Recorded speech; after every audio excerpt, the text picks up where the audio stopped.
what's the biggest blind spot when it comes to health that most people are overlooking, whether you're a health seeker looking to enhance your own health, whether you're a health practitioner, a conventional health practitioner, a holistic health practitioner.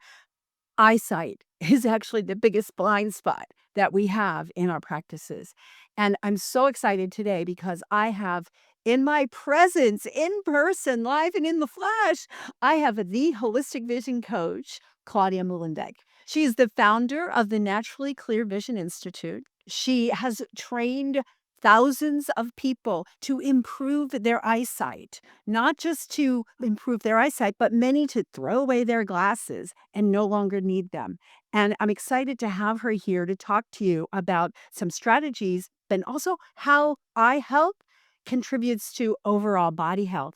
And vice versa, how your overall body health can be contributing either negatively or positively to your whole body health. So thanks so much for being here. I'm so excited to be here with you and to be able to do this in person. I'm so excited to be here. We've known each other for what, like close to 10 years. Just 10 years. And Yeah. have been at conferences together, and we've always wanted to do an interview. And finally, it's Finally, we yes. get to do it. Finally, we get to do it. Here's the thing. When I first met Claudia, the holistic vision struck a bell with me because back in the day, about 40 years ago, I was intrigued by the Bates method. And I used to travel once a week to a class 50 miles from my home in San Jose, California, to San Francisco to take the naturally clear vision classes that they did there.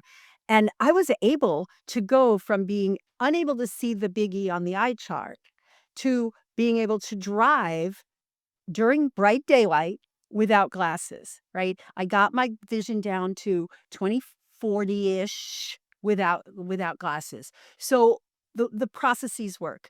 Unfortunately, I went from taking all those classes to sitting in a classroom all day and studying because I decided to do my own holistic health training. I went to chiropractic school and then my master's in nutrition and all. So I lost some of that benefit and I went back to wearing contacts for a long time. Fast forward, meet Claudia whenever it was, 2017, I 15. think I it don't was remember. 2018. I did your sweet spot program, the consumer program. And then we met in a mastermind. And all of a sudden, we clicked. Our work is so aligned. Yes. So our work is so aligned. So I took a refresher and took her class again and was able to get back to the point where I don't no longer wear contacts. I have a pair of glasses that I use for driving, usually for driving at night or in, kind of dark days, so I can be safe. So I haven't gone back to full 2020. I'd love to someday when I get back into I'm getting more motivated having Claudia in my presence. Someday is not a day of the week. Someday is not a day of the week. I know that. Yes. Yes. So I am going to get back into doing more of this. And that's why I'm really inspired to have Claudia here. I want to talk a little bit about how did you get into doing natural vision training? Just like you, I had vision problems. I was actually you were nearsighted, or asked a little bit nearsighted. I was farsighted, so I got my first pair of glasses at the age of 3.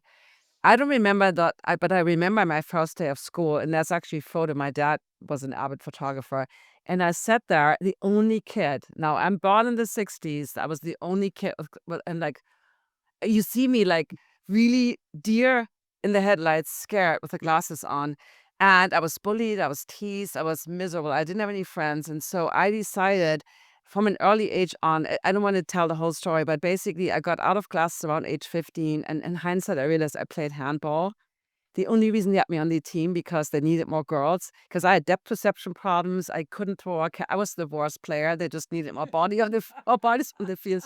But in practice, in hindsight, catching, throwing, running around, peripheral vision, like all these things.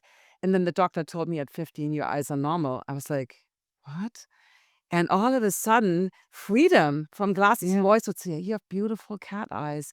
And then just a couple of years later, high school exams. And I was not the good student. I studied as like you in chiropractic school, studied, and I noticed my vision would get worse. And at that point, I was horrified. I was like, I never want to do this again. I don't want to be chained to these glasses. And I found a book that was based on the Bates method, but it was written by a woman in California, funny enough, where I live now. And I did those techniques and I stayed out of classes my whole 20s into my mid 30s. Long story, difficult marriage, ended in divorce, single mom, 2 daughters. my vision during that time when we had those problems tanked a lot. So I was wearing glasses again, like you, mostly for driving at night initially. And I noticed so quickly how my vision got worse wearing these glasses. Yeah. And I had this epiphany one night, and quick version of this. So I tried to go out. I got lost on the way home in some sketchy part of downtown LA. That was before we had Google Maps. Yep. I didn't do the map quest because I'm like, I know the way. It's like this freeway and that freeway. And then I remember, like, that the maps, that it was a tiny printed map. Yeah. And I pulled over and I put had my glasses on and I took them off and I took them on. The little light in the car is a dim light. I couldn't read the map. And at some point I just drove, and at some point I recognized the street, made it home. Took the glasses off as I parked my car in the driveway, and my vision was so blurry. So, like, way worse. And I was like, you know what? Something is wrong with this. Like, I noticed before that my vision was always more blurry when I took the glasses off, but that night it was really bad. Pulled out that I was at first I was crying. I was really horrified because I was a single provider moneymaker. So I found the book again. I had it still. And I did those techniques, and we can talk about some of those today. And they really helped me. But I was now in my early 40s, and I realized I needed more help. So I ended up taking private lessons and eventually did the teacher training because it was so profound. Wow. And freedom from glasses is amazing. I wish I wish I was 100% free from glasses and I had perfectly clear vision. And I know I can get better because I know that exact feeling. When you're stressed, when I'm stressed out, I can feel like everything's blurry. And there's some days I wake up and I go, "Oh my God, everything is so clear." I mean, just honestly, the difference is so profound right now. I can sit 4 feet away from my computer screen and read it. I don't need to have anything. I can see things, but there's still a blur, and I wanna get rid of that blur, and I know that those of you who have glasses, you just take it for granted. People come into your office if you're a doctor, and you just say, "Oh, yeah, you wear glasses, no big deal." We don't even address it as a health problem. We just say, "Oh, yeah, you have your optometrist, you go and you get your glass prescriptions filled." But there's so many profound things that glasses and poor vision affect when it comes to our health. And so you and I had a discussion, and I want to share a little bit about that, about some of the things that are associated with myopia, which is nearsightedness, and no, It's hy- hyperopia, farsighted. and presbyopia is the old age. But it's a form of heart It's a problem. form of farsighted. That's Mhm. why I was thinking about that. Yeah, yeah. So there are some things we should be looking at in terms of health and in terms of our mental status that are associated with nearsightedness or farsightedness. So tell them a little bit about that. I think one point that you kind of went over that might have been buried in what you just said is the stress component, because that was my biggest epiphany. Was I got lost in the way and my vision was so much worse, and I noticed, like, no eye doctor ever told me, like, basically you get this exam, they put you in this auto refractor machine where you look in there, and then they go do this one, which is already, I always say eye exams are the most stressful things in the world. And then you get your glasses, right? Your new pair, and you're like, wait, those are too strong. And the eye doctor says, what? Get used to it. You will get used to this. And I always tell people, no, because you were probably in that worst stressful moment, and your prescription is literally capturing that, like, deer in the headlight, like, oh my God, I better get this right, because otherwise I spend $500, $600, $700 on a pair of glasses that doesn't work. So that's an important factor. So I always say, first, this is the first tip I want to give: do not accept those glasses. But so stress, so our nervous system changes, and with our nervous system changing from second to second, if we get hit by a car, we are in that fight or flight mode immediately. But if that becomes chronic, I'm sure you talk about this a lot, how chronic stress affects your blood sugar, like all the hormone, all that stuff. But it also affects your vision. And yes, I always say age, genetics. Are you smoking cigarettes? Are you eating a lot of sugar? All these things are obviously have an impact. But stress is for me the underlying root cause of all these things, of these vision Well, problems. of all the I think that stress is the underlying cause of all of our problems, Yeah, really. I yeah. mean, that cortisol connection, we know to blood sugar hugely, we know to blood pressure, we know all that. But to vision, it's huge. It really is huge. Exactly, because what do you do when you're stressed? You eat that donut, you watch Netflix, you maybe drink that glass of wine. But even if you don't do those, Yes, which a lot of people that listen to my podcast and watch me on YouTube or follow me, they don't do those things. I don't do those things. me neither. But what we do is we tighten up. we tighten up our whole system because that's a natural response to stress, right? Is you get tight, you get tense, right? We get tense, and that all changes our vision. And when I notice that I have more of a blur, I can stop myself and I can just calm myself down. And we'll talk about this in a minute, the blinking and, Right. we tend not to blink when we're stressed. We tend to stare when we're stressed. We tend to put our necks forward and, Forward neck posture. you tighten all this stuff when we're stressed. So there's a huge connection. But the thing I want to get back to, we'll go forward with that in a minute, is you mentioned, which I thought was really interesting, the connection between farsightedness and ADD and introversion and extroversion and nearsightedness and intro. Talk a little bit about that because in practice, for health practitioners, we see a lot of the ADD type things, even if somebody hasn't been diagnosed with ADD. There are focus problems, memory problems. We just can't, and that's all stress related as well, but or has a stress component to it. So, how does that relate to eyesight? And so, as a practitioner, you see somebody coming in and they're wearing those glasses, or they tell you they're wearing reading glasses, and you do some, a typical exam and testing and assessment. We find the ADD connection. Or when you find out their glasses and what kind of glasses they use, you might be thinking, let's look for certain mental acuity, psychological or physical problems. So let's just talk about that. Yeah, so visual focus, eyesight, actually, just to backtrack just a little bit, eyesight is a term referred to visual acuity. That is what you talked about, 20/20, Right. 20/40, that kind of thing. So there's obviously a lot of other aspects of vision. That's why I like vision improvement better than eyesight Excited. And eyesight is part of vision, Right. right? And we can get more into what are all the other aspects of vision. So mental focus. So when we focus on something, that's already a little bit of that further. We are in an alert state. We're focusing on something versus when we are relaxed. We look out at the trees. Our eyes are relaxed. The ciliary muscle is relaxed. So that the state of the eyes that's relaxed is when we kind of look far. And we don't have that hard focus on that. Let's say we're reading an email or we're writing something or we're working with. We are more focused in that kind of convergence, closer focus, which puts us in a little bit of an alert state, and that's good. But if there's a strain or if we feel overwhelmed or if it's just all too much, we literally don't want to see things, right? So sometimes it's like too much. So when you talk about ADD, I find that is connected to astigmatism, which a lot of people have.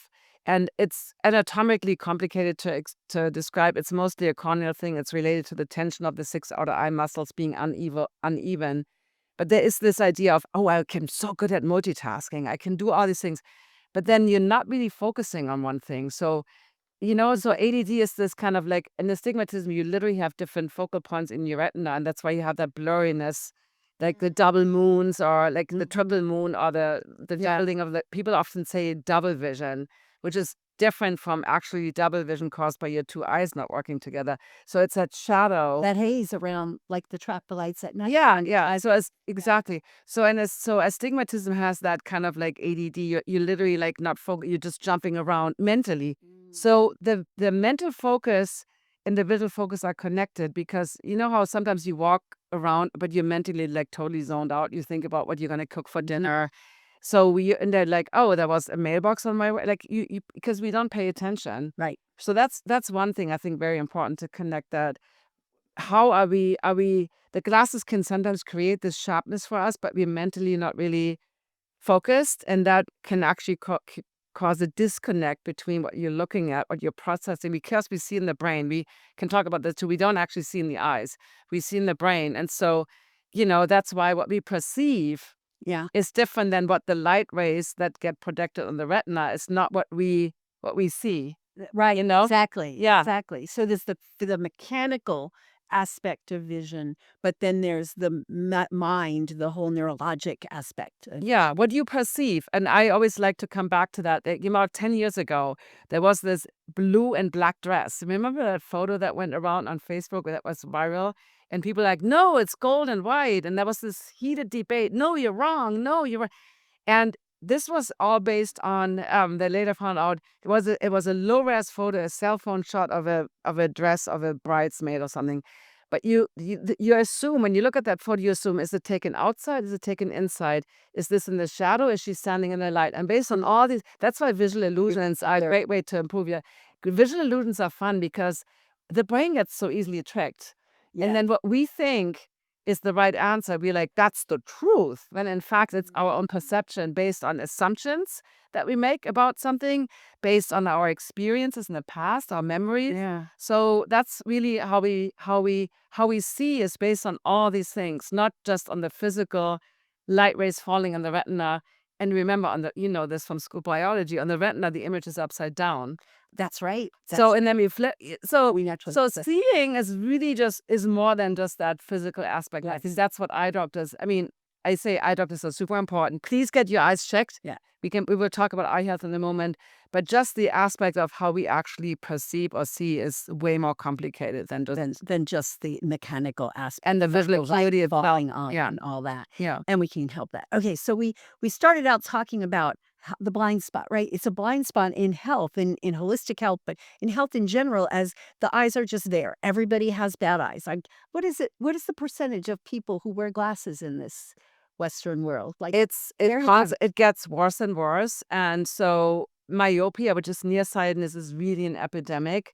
We have about 42% of people in the United States being nearsighted, but when you look at children and young adults, I don't know the numbers for the US, but I know in Southeast Asia, especially in Singapore, now 93% of children and young adults are nearsighted, Wow. which puts you at a higher risk for many of the age-related eye diseases.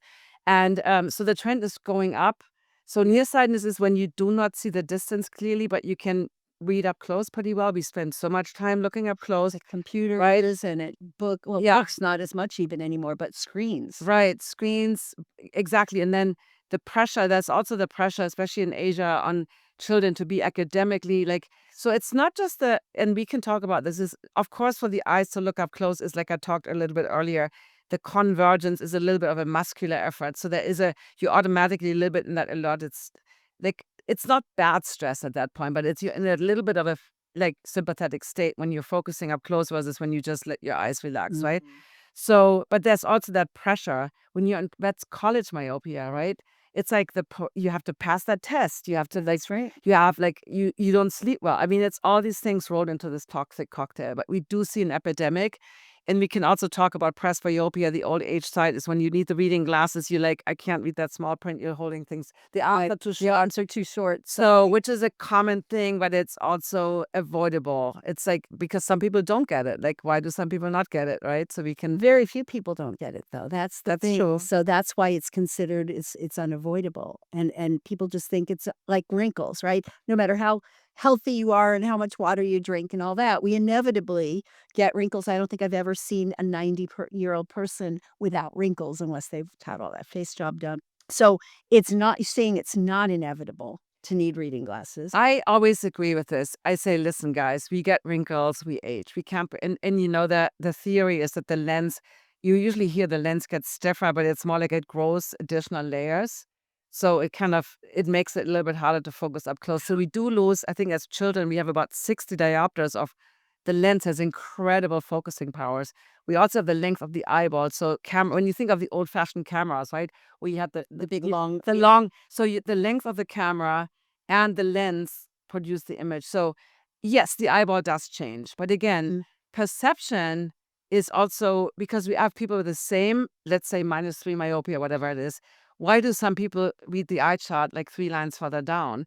So again, perception, and this is where we can get into this too, because we really would need to work with the brain. But it's just, yeah, no, and some blind people literally have vision of what, so there is, which is something that I'm not the expert in, but I've seen people blindfolded can literally see things. So I think vision is, yes, eyeballs are to a certain, I would say to a very important part important, but just because your eyeball isn't perfect, you can still have stellar perception and ability to see things. So I don't know, maybe that doesn't make sense, but yeah. Well, I'm thinking when you say that, I'm thinking about how we fill things in, right? If you see those things with the sentences that are missing some key letters and it looks like gobbledygook, but we know what it says Uh-huh. because our brain fills it in. And we do that with visual, that's the illusions, the whole illusions thing. So we do have that ability to fill it in from our mental and from our memory and all that. So it doesn't sound so far fetched to me. So this is all well and good. And we know that visual problems are a lot related to stress, and that your experience is that it can be reversed and that people can actually get rid of their glasses after long periods of time having worn them. So where do we start, right? People are watching going, I have these, big, thick Coke bottle glasses and I've been wearing them for 40 years. Where do I start? Is there really hope for me? Where do we start?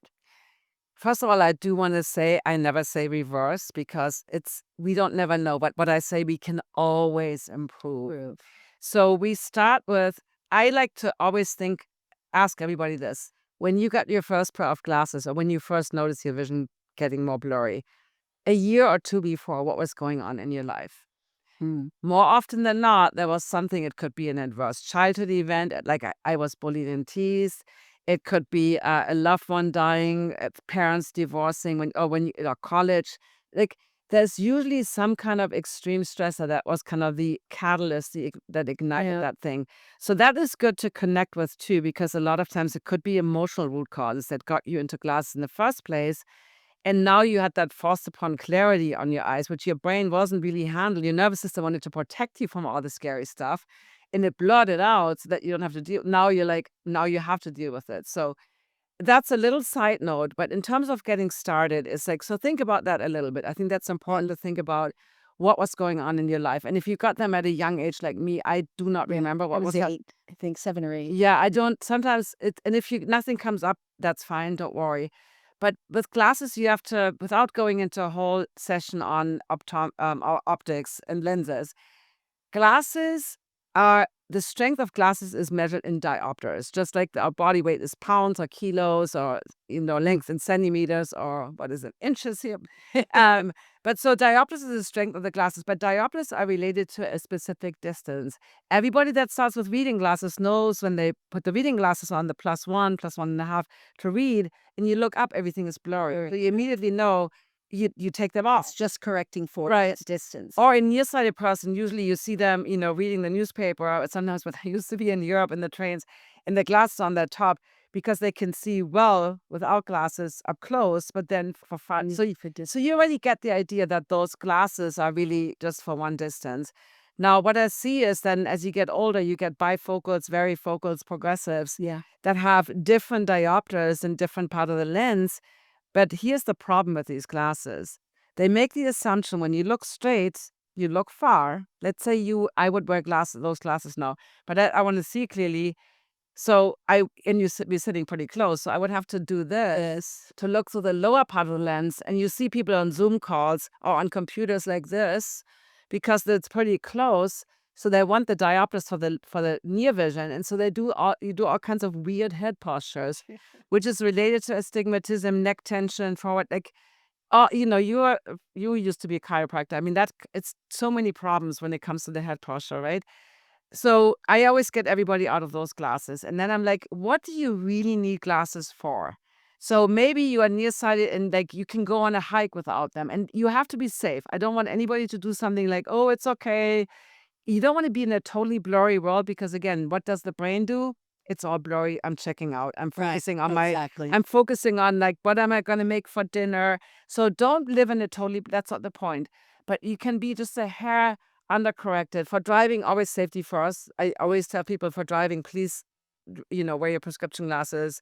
But anywhere else, or maybe you can be in the garden, or you can cook, or if you are presbyopic and you need, maybe you can use weaker glasses, or you can initially increase the brightness, and read a little bigger print. Like we basically want to get started, like really see them as a kind of as a pill. I actually call them pills for the eyes. Pills for the eyes. See That's them, sweet. use them when you really need them, because safety first. Yeah. When we're not safe, we can't relax, so we're already stressed out. So it's not, don't be a hero by going without glasses all the time, but then you're like, oh, I can't see anything. But that's really important, stepping down, and you would be surprised how many people can just, I look at the prescriptions and they had it like +5 for reading and a +2.5 for distance. And they're like, oh, you know what? Those drugstore +3 readers are totally fine. I can read everything. So that's a really important part. Really, Don't be overcorrected. don't be overcorrected and only It- use glasses or correction when you need it because we need to perform. I don't want you to be at the computer like, what? Like, I can't see anything, What does that say? right? Because that squint is creating strain Exactly. And wrinkles. and wrinkles. That's- Yeah. Yeah. Yeah. Yeah. That's really good. And it reminds me of when I first needed glasses, I was about 8 years old. And it was just because it was slightly blurry on the blackboard if I sat towards the back of the classroom. So they got me evaluated. We got the glasses. And then my mother told me, I would take them off to read and I would put them on for distance. I mean, the ideal there would be, oh, I can't read what that is. Okay, good. yeah, yeah, yeah, yeah, yeah, yeah. But my mother said, I don't want you to lose your glasses. I don't want you to scratch your Of glass course, by yeah. taking them on and off. So she said, just wear them all the time. And my dear Aunt Rose, rest in peace, both my mother and Aunt Rose, but my dear Aunt Rose said, don't wear those glasses all the And time. Royals was Just wear them when you need them. Thank you, Aunt Rose. But mom didn't listen. I listened to mom, of course, because I lived with mom, not Aunt Rose. And I started wearing them all the time. And guess what happened, right? Every year I needed a stronger prescription.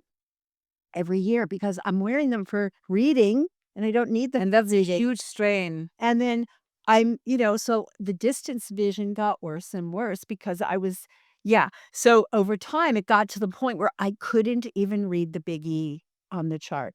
And then as I was a teenager, I think like late in high school, I got contacts. And then you're constantly corrected. So you can't take them on and on. That's a good point I want to really quickly highlight. So if you are nearsighted and you wear contacts, but you're spending all day at the computer. So your contacts are correcting you for 20 feet distance, but you're really looking at 2 feet distance all day. Yeah. I always tell all my contact clients, get your eye doctor give you contacts for 2 feet distance. And most of the time between computer and distance, and this is rough, like, so don't like go get your eye doctor checked, but it's about 1 diopter. So let's say you need 3 diopters for distance vision, -3.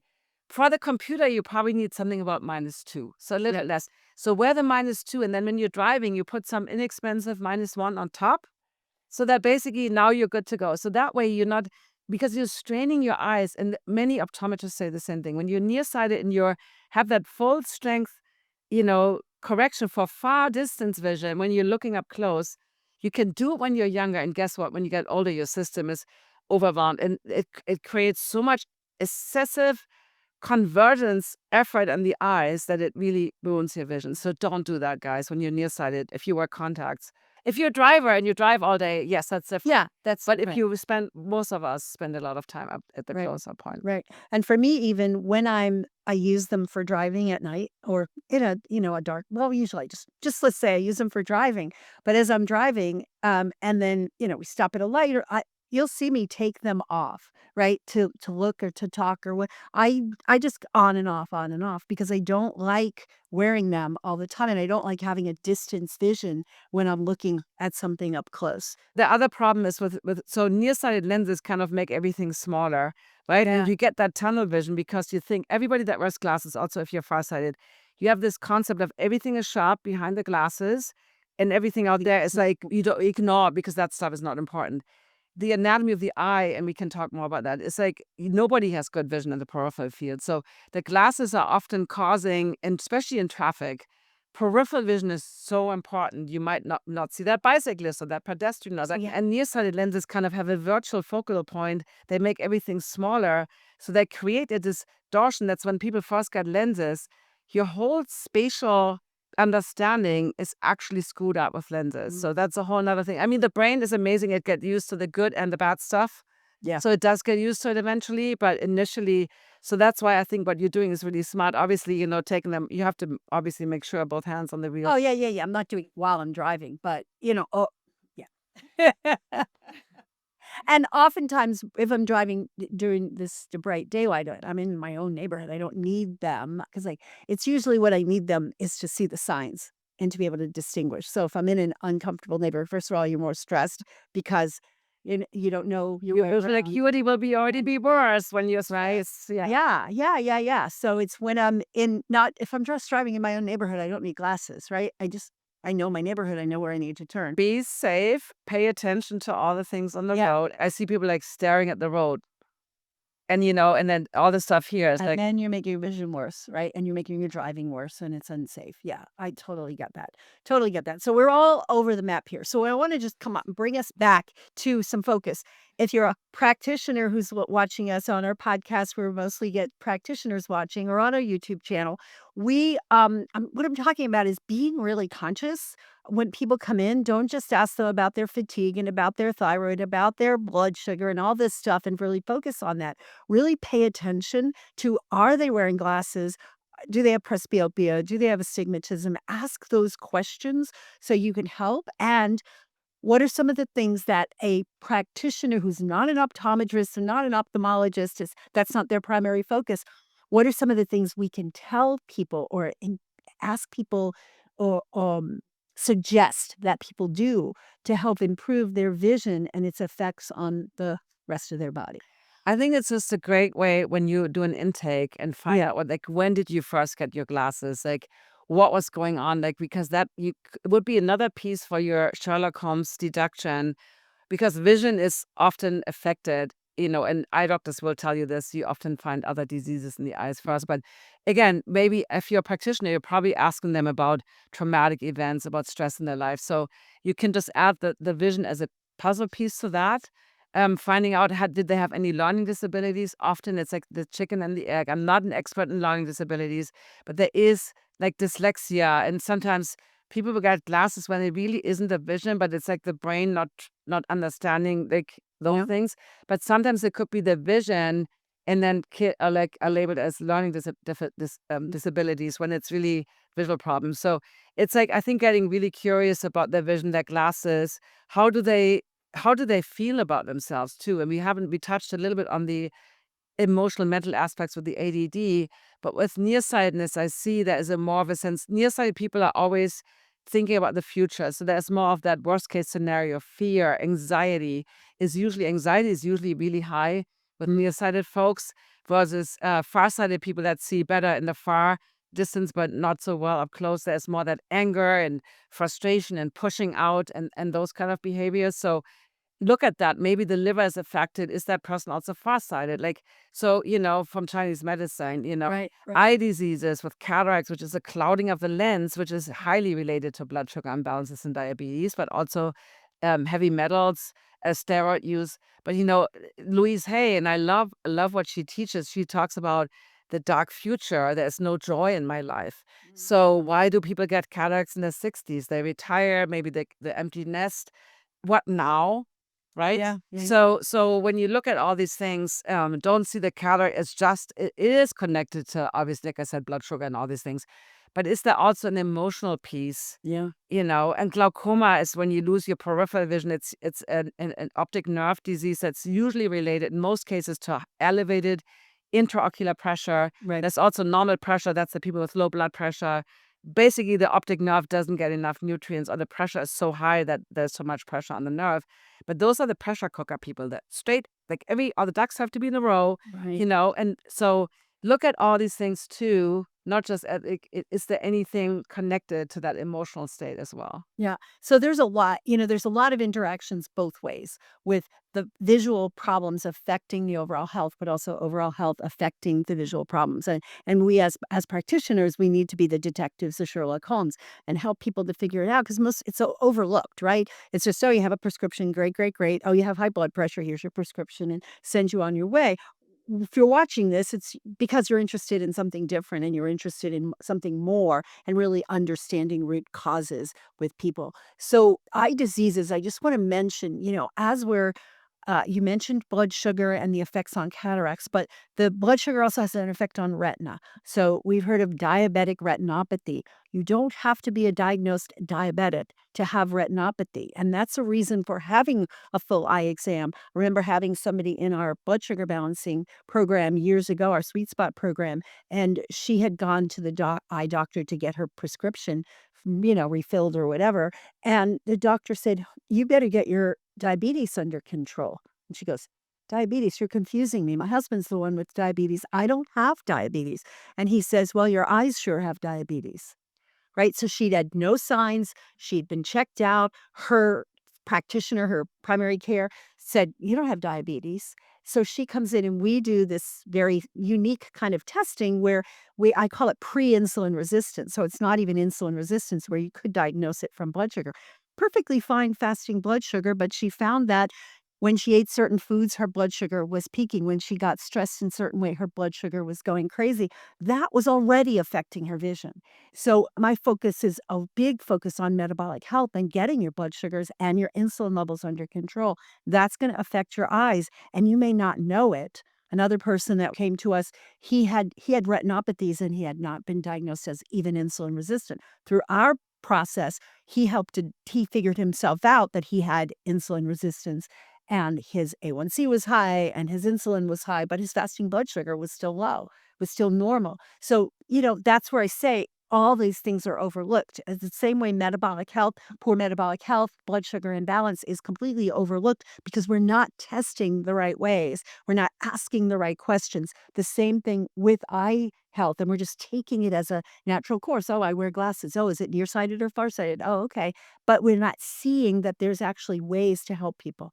And last thing I'm going to say about that is I have seen people who they just come in, they come into a group program for getting their health back. And all of a sudden they're saying, my vision is better. I had to go to my doctor and they lowered my prescription. So there's a big interaction and we need to be looking at it. And what you said about the prescription, that's exactly what they told me when I took that class. I was wearing contacts at the time. They said you need to get rid of your contacts and just get a pair of glasses that are corrected for 20/40. Right? So they're under corrected so that you can use them when needed, keep them off whenever you can. So, let's just roll this into a bow. If if you're a person who is wearing glasses, whether you're a practitioner or not, we all I don't care if you're a practitioner or you're a health seeker listening here, right? Because if you're a practitioner, you most likely wear glasses, quite frankly, because you've been through the mill of, the stress of going to medical school, naturopathic school, chiropractic school, whatever the school you went to, and you went through that stress. And I would say that of all the people in our health practitioner program, we have a nutritional endocrinology practitioner training with all kinds of practitioners in it.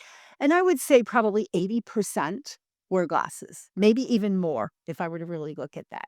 So I want to just step back to, you know, you already mentioned the taking the glasses off when you don't need them, not wearing them and expecting that dual purpose. You mentioned the process. Work with your eye doctor to see if you can find one that's willing to help you with that. But what can people do like daily basis? I know you have lots of techniques. What's one or two you can teach us to help improve our vision? So thank you. Yeah, I call it go naked, just provocatively, meaning like don't put your glasses on when you don't need them. We talked about a little bit about blinking. So blinking is one of those simple things that helps you lubricate your eyes. Dry eyes is a huge problem as we get older. Especially at menopause, yeah. Blinking, 80% of dry eyes is related to some evaporation of the tear film, which is not just watery, aqueous humor. It's actually a lipid. There's lipids in there. Mhm. Meibomian gland dysfunction, which are the glands at the edge of the eyelids. That could be a thing. So I always recommend getting your eyes checked, guys. I think I'm the last because some of my clients haven't seen the eye doctor in a long time, and I get your eyes checked so that first of all, you're ahead of the game. Yeah. You also know if all the parts are in good shape. Like we would never like drive our cars and be like, I don't do those oil changes. It's so annoying. I just drive the car, the engine light, who cares? In fact, I call blurry vision the engine light coming on. It's like something isn't right. Yeah. Get it checked. So please do that. The glasses, that's the thing where I usually help. But get your eye health checked, okay? So sunlight, your eye doctor will most likely tell you sunlight is very dangerous. And I get asked about blue blockers and all this stuff all the time.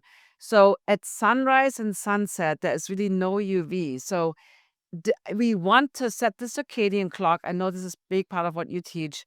I don't actually usually wear sunglasses unless I'm in very bright and it's snow, the ocean, like it's extremely bright. But think about this. Our pupils are built in sunglasses. If you have a healthy eye and you're not taking any drugs that enlarge your pupils, if you had those atropine drops Oh, right. or whatever, so, or you have some kind of condition where your pupils don't constrict, super important to wear sunglasses, okay? But if your eyes are healthy, they get very small, which is the relaxed state.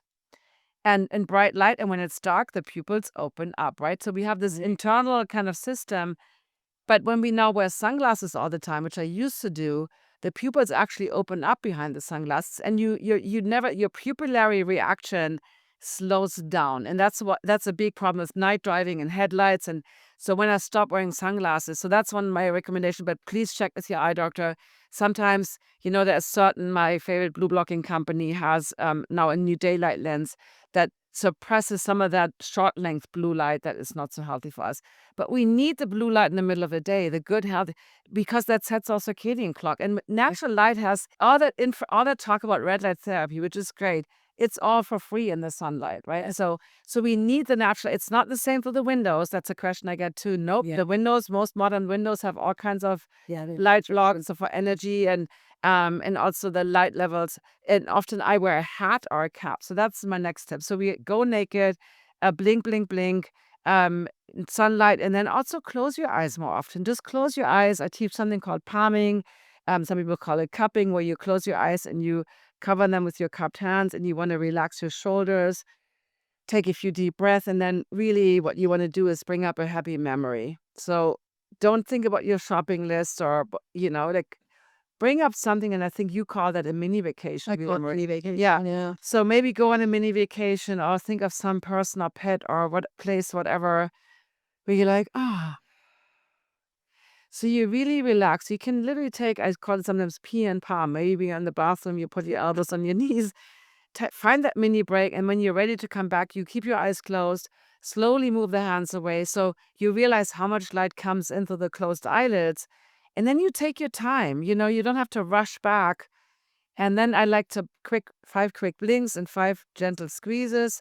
And most people would say, "Oh, my eyes feel more lubricated." What did I do? Like 30 seconds, right? And you're more relaxed. Yeah, you're more relaxed. And I think having something to lean your Yeah, yeah. on, because I felt a little Yeah, you tension. don't want to hold it. That's why, a friend of mine makes palming, we call this palming sticks, or you put you can turn the chair around. Or you put your elbows On your knee. knees or something. What I've done it up to and people ask me how long, and I'm like, it depends. You can do it if your eyes already feel dry, you do it as a remedy. Ideally, you do it preventatively. Whenever your eyes feel strained, take that little mini vacation for your eyes, that little timeout. And for some people, they need it like 5 times a day for like a minute because they strain a lot, and other people might need a longer time. So I always tell people, play around with it. Yeah. What gives you the most benefits? Like, when do you feel the most relaxed? When do your eyes feel relaxed? When do you feel the lack of eye strain or lubrication? So palming is one of those things. We don't stand and run all day. We sit up, but like eyes, the whole visual system needs a little rest, right? So I love that, and I wanna just to step in there. When you do that, you're getting a double benefit because your cortisol levels will start to balance. You go into what's called the parasympathetic nervous system state. You get out of that fight flight mode and you go into the parasympathetic. So you're having an effect on the rest of on your digestion, on your brain fog, etc. So I really encourage that. And I like the idea of adding in the little mini vacation when you're doing it. So those of you who've studied with me and are in our programs that you've heard me say, take that, do that several times a day. I usually say, put your hand over your heart. Yeah. But if you put your hands over your, assuming you can, rest your elbow. Oh, when you That was meditate, great. I do it a lot with meditation too. When you meditate, that's the only time where I say, okay, multitasking is okay. But when you meditate and you can, so it's a great way if you meditate already or you have prayer or some kind of thing in the morning, Yeah. you can just do that. And you can do it laying in bed with a cushion under your arms. I've done it in literally Good idea. squatting down, back against the wall, elbows on the knee, whatever, Yeah, in the yeah. plane, you can do it anywhere. And one other thing, I also have clients that say, I can't relax. This is so stressful. This is like, I can't do this. So another thing that I always recommend is movement. So one little tip I want to give you guys, don't think about your body moving, but people with great vision, when I ask them this question, does everything appear to be moving? They would be like, yeah. Like the second I move my eyes left and right, it seems like the world is moving. So I did not see that. People with poor vision, usually with glasses, you stare, you try to lock things down. Of course, the computer and the table and the stuff isn't moving. But because, like, if I'm going like this, I'm looking over there, it seems like the computer is moving because now it's on the left of me, now it's on the right of me. Of course, my head is moving. But the more you have that sensation when you walk through, like say you walk, you hike, you walk, it feels like, the environment is going the other way. So the more you have that, it's an illusion because obviously unless the trees outside that we see Right. there are moving from the wind, but the more you kind of get the sensation of movement, and some people are a rebounder is great.